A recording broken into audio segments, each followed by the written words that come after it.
Hey, welcome to Daily Strength. Joe Stowell here, and our text today is Isaiah 58:10, where we read, "If you spend yourselves in behalf of the hungry and satisfy the needs of the oppressed, then your light will rise in darkness." Let's talk about getting close to God. With email and instant messages, the joy of letter writing, and better yet, receiving letters, is almost a lost commodity. I have to tell you that I love getting mail, especially from someone I deeply admire and appreciate.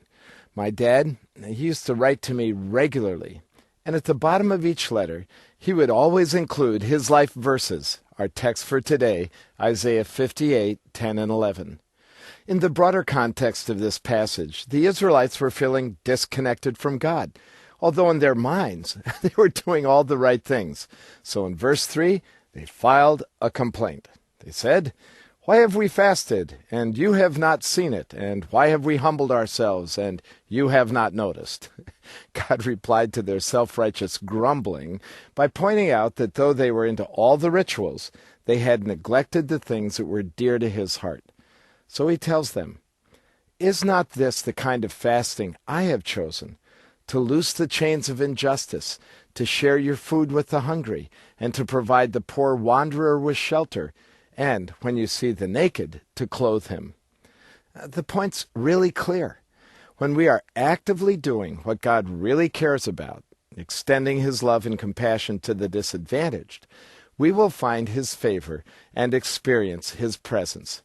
In our text, he assures us, "If you spend yourselves in behalf of the hungry and satisfy the needs of the oppressed, then your light will rise in the darkness." These verses were more than just a footnote on my dad's letters. They guided his life and ministry. I watched him literally pour himself out for those who were hungry and homeless. I watched him care for their physical needs, as well as nurturing the hunger of their souls that were longing for an eternal home. Even on holidays, he would take the time to visit a widow who lived down the street. For my dad, ministering to the needs of people was not a job. It was his way of loving God and living out his life verses, Isaiah 58:10 and 11. So if you wonder why God seems far away, could it be that you have ignored caring for those that he cares about?